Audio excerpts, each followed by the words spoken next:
Ողջույն հարգելիները, շնորհակալություն եմ հայտնում, որ միացաք մեզ մեր շաբաթօրյա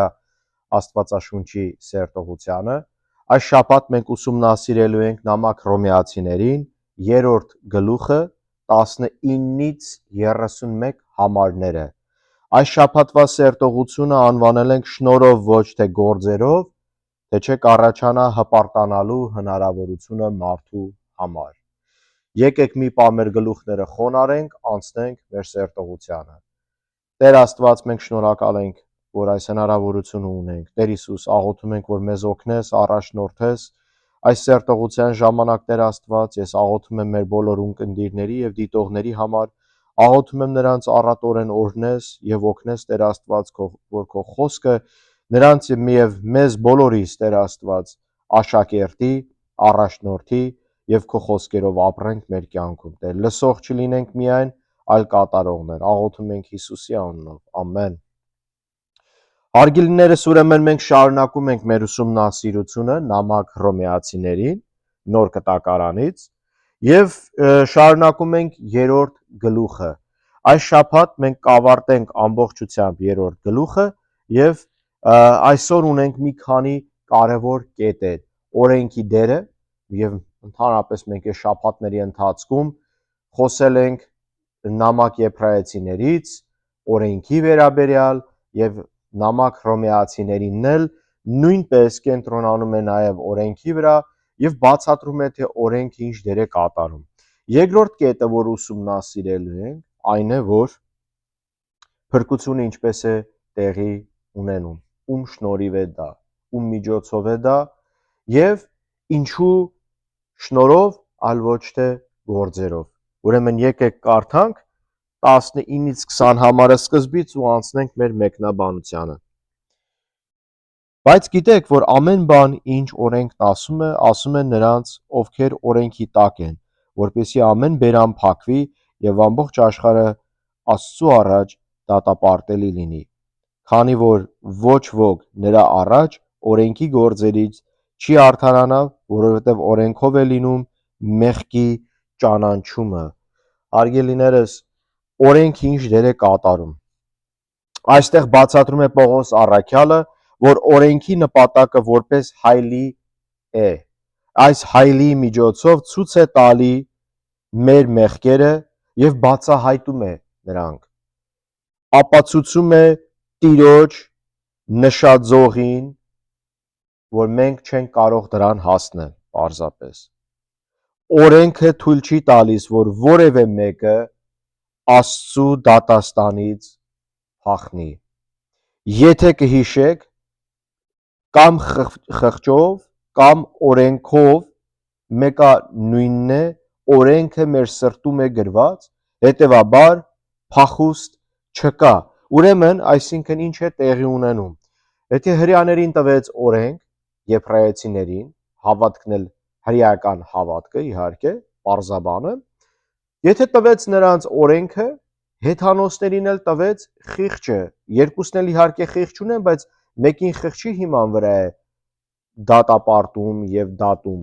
իսկ մյուսին օրենքով է դատում։ Պարզ է, երկուսն էլ միևնույնն են, որտեվ համ խիղճը թե օրենքը միևնույնն է։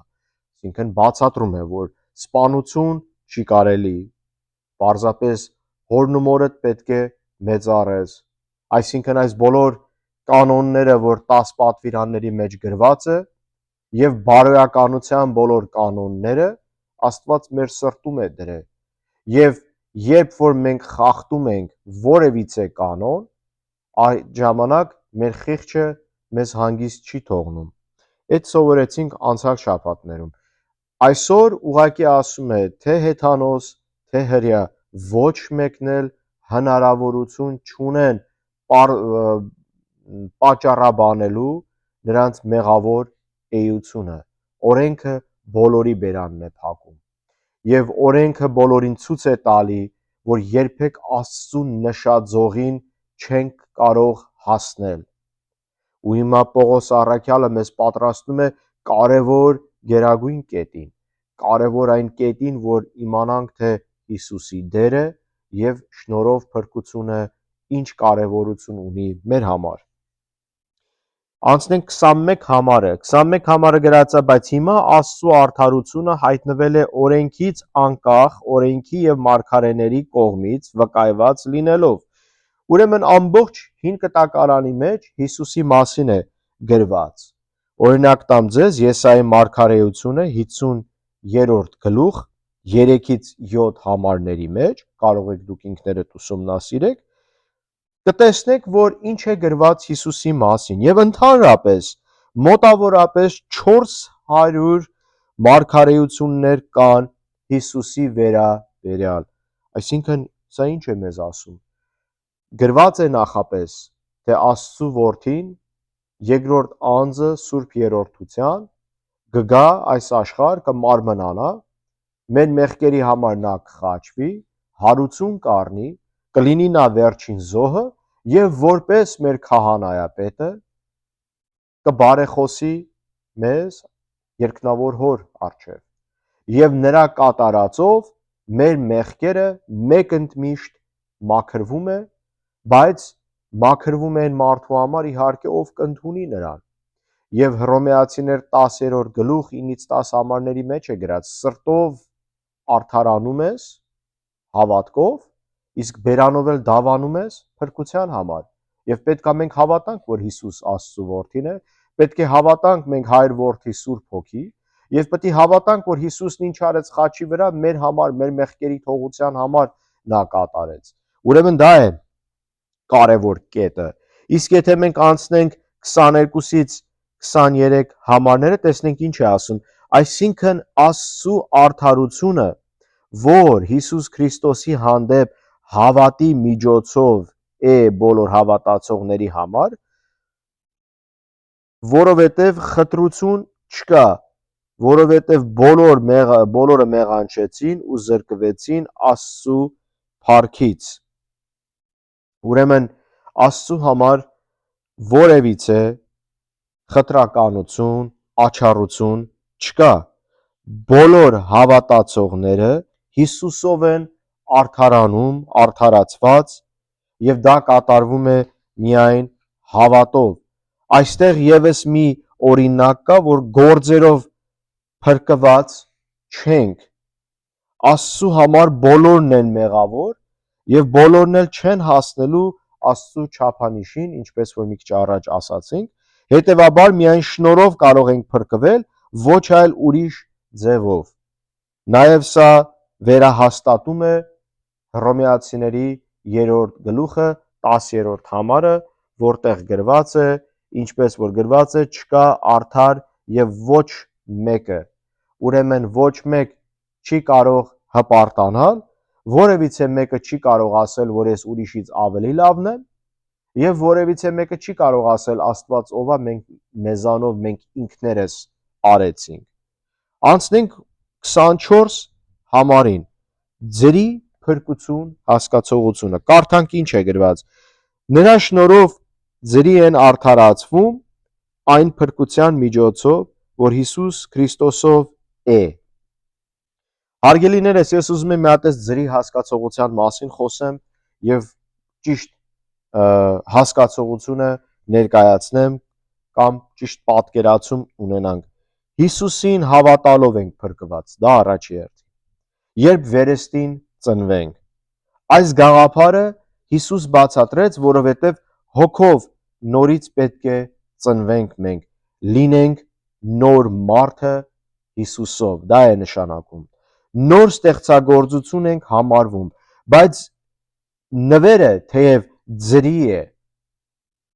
բայց շատ է պահանջում, այսինքն չի նշանակում, որ կարող ենք շարունակել մեղքի մեջ ապրել։ Նաև հասկանանք, որ սրբության ընթացքը դժվար է եւ Աստված անընդհատ փորձելու է մեզ, ու այս փորձության ժամանակ ոմանք մնում են հավատարիմ Հիսուսին, Աստծուն, եւ ոմանք հեռանում են հավատից։ Հարգելիներս, ձրի, այո, գործերով չի, բայց ինչ է պահանջում Աստված։ Պահանջում է, որ մենք մեր խաչը կրենք ու ապրենք մեր կյանքը հավատարիմ ու նվիրված նրան։ Այսինքն ինչ է տեղի ունենալու։ Առաջինը մեր թիվ 1 թշնամին, սատանան եւ իր իշխանությունը, երկրորդ թշնամին աշխարհը եւ աշխարհի համակարգը, իսկ երրորդ թշնամին մեր մեղավոր անձը։ Աստված մեր մեղավոր անձի վրա աշխատում է սրբության ընթացքում, մեզ վերափոխում է, բայց մենք ունենում ենք լուրջ հակասություն աշխարհի եւ սատանու իշխանության հետ։ Սա ինչ է նշանակում։ Հալածյուղի նման կյանք չի լինելու։ Հիմա կան սուտ վարդապետություններ, որ ասում են 10-անորդը տվեք,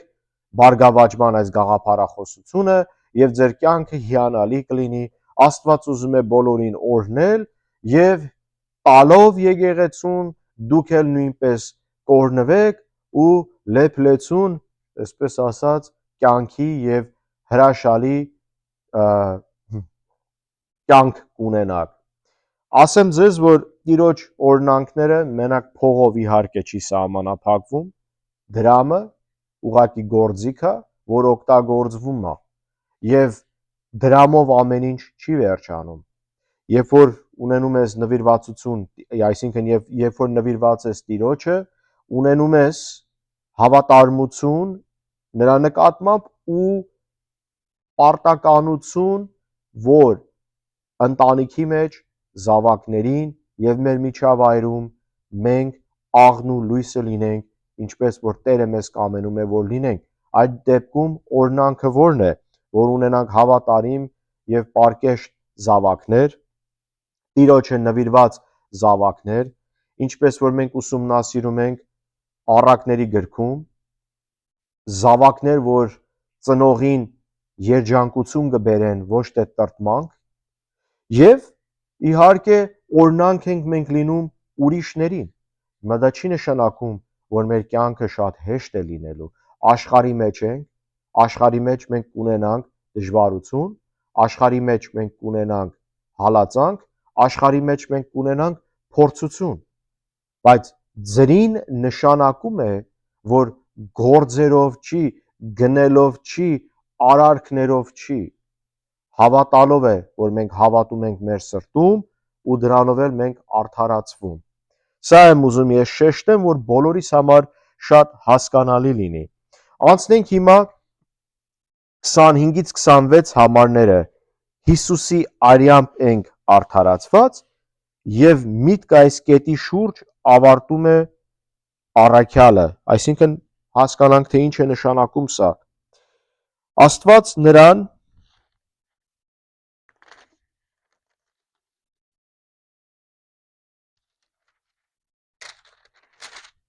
նախապես սահմանեց քավություն լինելու իր արյամբ, իր հավատով, որպեսզի ցույց տա իր արդարությունը անցյալում Աստծու համբերատարության ժամանակ գործված մեղքերի թողությունը, որպեսզի ներկա ժամանակում իր արդարությունը ցույց տա, որպեսզի ինքն արդար լինի եւ արդարացնի նրան, ով հավատում է Հիսուսին։ Նախ հարգելիներս, ինչու ենք մենք կոչվում, այսինքն ինչու է Աստված մեզ տալի այն տիտղոսը ասենք կամ բարձրացնում մեր դիրքը ասելով, որ մենք ժառանգակիցներն ենք Հիսուս Քրիստոսի։ Այս գաղափարը շատ կարևոր է մեր համար, որովհետև տեսեք, Հիսուսն ինքը ինչ որ արեց, լինելով հավատարիմ, հնազանդ, երկնավոր Հորը, նույնպես մեր համար է օրինակ, որ իր չարչարանքների շնորհիվ մենք ունենք փրկություն։ Եվ Հիսուսի սուրբ այրունով է, որ մենք մաքրված ենք եւ սրբված ենք, քանի որ նա երկնքի սրբությունների սրբությունում նա մտավ երկնավոր Հոր առջև եւ մատուցեց իր մարմինը եւ իր սուրբ այրունը մեր մեղքերի թողության համար։ Հենց այդ պատճառով մենք արդարացվում ենք, ով հավատում է Հիսուսին, եւ արդարանում ենք մենք, արդարացվում ենք Հիսուսով եւ Հիսուսի սուրբ այրունով։ Սա է մեր համար կարևոր։ Ուրեմն հերթականությունը ո՞րն է տրամաբանության այս շարանը։ Հավատով վերստին ծնունդ ենք մենք ունենում, հավատում ենք եւ ապաշխարում ենք։ ապաշխարում ենք եւ վերափոխվում ենք նոր մարդ որպես եւ դրանով էլ արդարացվում ենք։ Սա է կարևոր մեր համար։ Իսկ այս մյուս կետը, որ 27-ից 28 համարում ենք կարդալու, անվանում եմ ինչու շնորհով, այլ ոչ թե գործերով։ Տեսնենք ինչ է մեզ Պողոս առաքյալը սովորեցնում։ Արդ որտեղ է պարծանքը ջնջվել է, որ օրենքով գործերի, ոչ, այլ հավատի օրենքով, որովհետև կարծում ենք, որ մարդը հավատով է արդարանում, անկախ օրենքի գործերից։ Լավ, հասկանանք, թե ինչ է նշանակում, գործերով, թե շնորհով։ Աստված թույլ չի տա, որ մարդկությունը հպարտանա։ Եվ ինչ եք պատկերացնում, գործերով հնարավորություն կունենանք, որ մենք միգուցե դրախտ մտնելուց հպարտանանք, կամ թե մեկս մյուսի նկատմամբ շատ գոռոզ կերպով մենք ովքեր որ կարծում ենք, որ ավելի սուրբ ենք մյուսներից, ավելի ցածր նայենք փարիսեցիների եւ սադուկեցիների օրինակով, ոչ։ Աստված երբեք թույլ չի տա, որ մարդ հպարտանա։ Հպարտությունը բերում է այն մեղքի, որ տեղի ունեցավ Էդեմի պարտեզում, որ մարդկությունը ուզում էր նմանվեր Աստծուն։ Եվ երբ որ մենք հպարտանում ենք, ասում ենք, որ մենք ուրիշներից ավելի լավն ենք, եւ մեզ բարձրացնում ենք ինչ որ մի աստիճանի, որ արժանի չենք մենք այդ աստիճանի բարձրանալ։ Աստված ասում է դու մեղավոր ես, դու ով ես, որ քեզ բարձրացնում ես քո անձը, հավասարացնում ես նույնիսկ ինձ։ Եթե գործերով փրկվենք, ուրեմն մեզ շատ բարձր կդասեինք իհարկե եւ նույնիսկ Աստծուց բարձր։ Հետևաբար բոլորի բերանը Աստված փակում է շնորհով փրկության դեպքում։ Սա է կարևոր հասկանալ։ Ինչքան ուզում ես գործ կատարի, միևնույնն է գործով երբեք չես արդարացվի։ Իսկ երբ որ մենք վերջացնենք նամակ հռոմեացիներին, շատ հավանական է, որ Հակոբոսի նամակը կուսումնասիրենք հավատ եւ գործեր հասկացողությունը։ Հիմա շատ չեմ խորանա այդ նյութի վերաբերյալ, բայց պարզ ասեմ, որ ամփոփեմ շատ կարճ կերպով, գործերը հավատի պտուղն է։ Դա ձեր միտքը պահեք, որովհետև երբ որ մարդ արդարանում է, այսինքն արդարացվում է Հիսուս Քրիստոսով, հավատով եւ ապաշխարության եւ վերստին ծնունդով, նրա մեջ արդեն նոր մարդն է եւ Սուրբ Հոգին է բնակվում իր մեջ, պարզապես, եւ դրա արդյունքը այն է, որ դրթված ես Սուրբ Հոգով, որ գործ կատարես Աստծու արքայության համար, բայց մենք այդ գործերով փրկված չենք։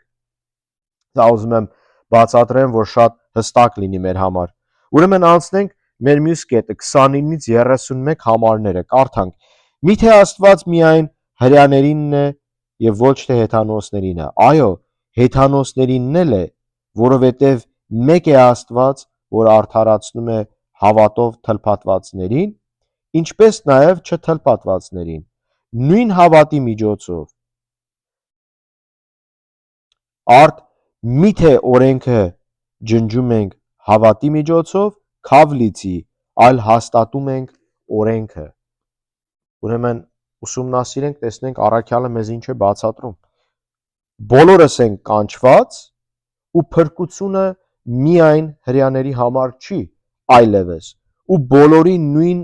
առաջարկն է անում, կամ ասենք բոլորը նույն ձևով են փրկվում։ Գիտեք, հրեաներին տված էր պարտականություն, որ նրանք էլ, այսպես ասած, աղնուլույսը լինեին ամբողջ աշխարհին, եւ նաեւ պարտականություն կար, որ նրանք հավատքի բերեին մյուս ազգերին։ Բայց տեսանք հակառակը։ Նախ ոչ իրենք դա արեցին, համել նրանք էլ ոչ թե առանձնացած մնացին եւ սրբության մեջ մնացին, մնացած հեթանոս աշխարհից, նրանք էլ ձուլվան նրանց նմանվեցին։ Եկեք մի պա այդ օրինակը մենք նայենք ու հասկանանք, թե ինչ է նշանակում մեր համար։ Եթե մենք հեթանոսներս, ովքեր որ հրյա չենք, ընդունել ենք Հիսուսին որպես Տեր եւ Փրկիչ, հավատացյալ ենք համարվում, քրիստոնյա ենք համարվում, հավատքով արդարացված, իհարկե, մենք էլ պարտականություն ունենք։ Հիմա մենք պետք է նաև առանձնանանք նաև աշխարհին չնմանվենք։ Եթե մենք սկսենք աշխարհին նմանվել, ձուլվել աշխարհի հետ, փաստորեն մենք էլ նույն հրեաների սխալն ենք գործում։ Իսկ այստեղ պարզ կետ կա մեր համար։ Փրկությունը առաջինը բոլորիս համար է, փրկությունը Աստծո համար աչառություն չունի, եւ միակ ձևը հավատքն է, դավանանքն է եւ վերստին ծնունդը, որ արդարացնում է մեզ։ Օրենքը շնորհով չի սրբվում, այլ երբ ստանում ենք Սուրբ Հոգուն, Սուրբ Հոգին է, որ առաջնորդում է մեզ եւ Տիրոջ կամքը պատվիրանները առաջնորդում, որ կկատարենք։ Այսինքն նկատի ունեմ ստեղ պարզաբանեմ, օրենքը տրված է որպես հայլի եւ օրենքը հասկացանք, որ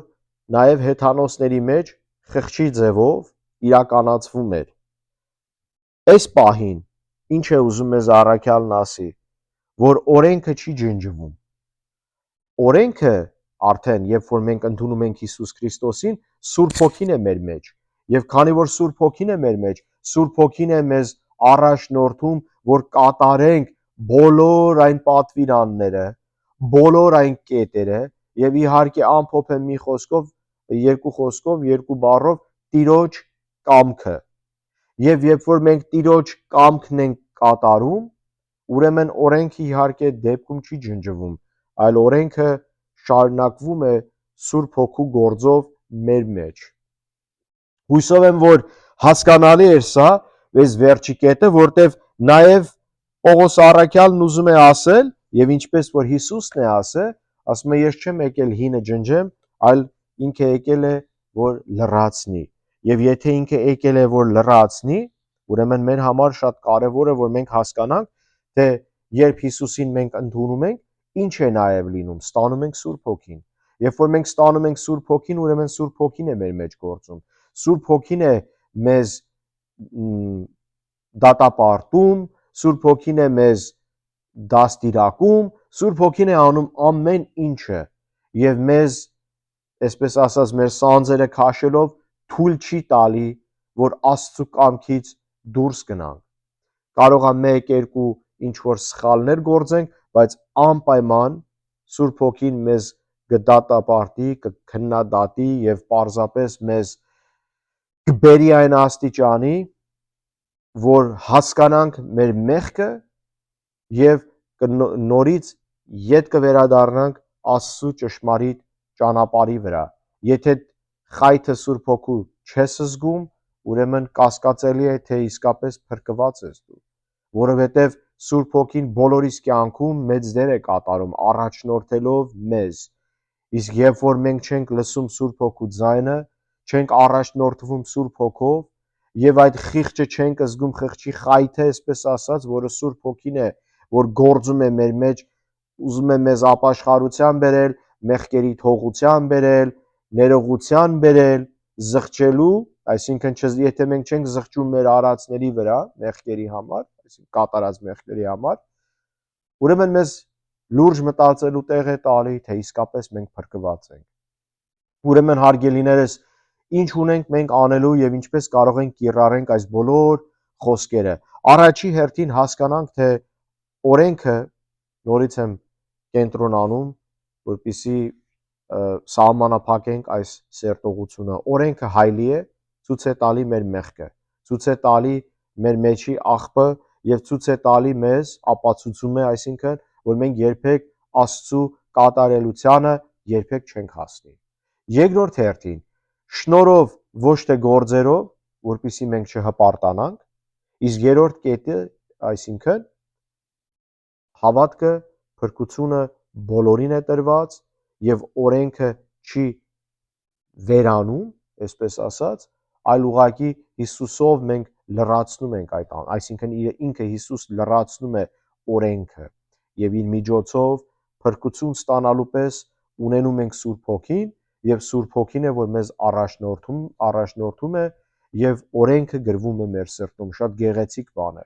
որովհետեւ արդեն Սուրբ Հոգին է, որ մեզ առաջնորդում, սովորեցնում է, Աստված է մեր մեջ։ Կարևորը այն է, հավատացեք, ապաշխարեք, ունեցեք վերստին ծնունդ, նվիրվածություն Տիրոջը եւ անպայման առօրյա Աստծու հետ հարաբերություն պետք է ունենալ աղոթքով եւ Աստծու խոսքը սովորելով, կարդալով եւ իհարկե եկեղեցու մեջ լինեք, որպեսզի դուք մնացած հավատացյալ քույրերի, եղբայրների հետ շփվելով, Տիրոջ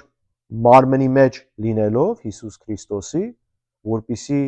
նախ ձեր հոգու նվերները, որ Տերը տվել է, պարգևները իրագործեք եւ կենտրոնացած լինեք երկնքի արքայության գործերի հիման վրա։ Հույսով եմ այս ամենը ձեր համար մեծ օրհնանք էր, Աստված ձեզ օրհնի, ամեն։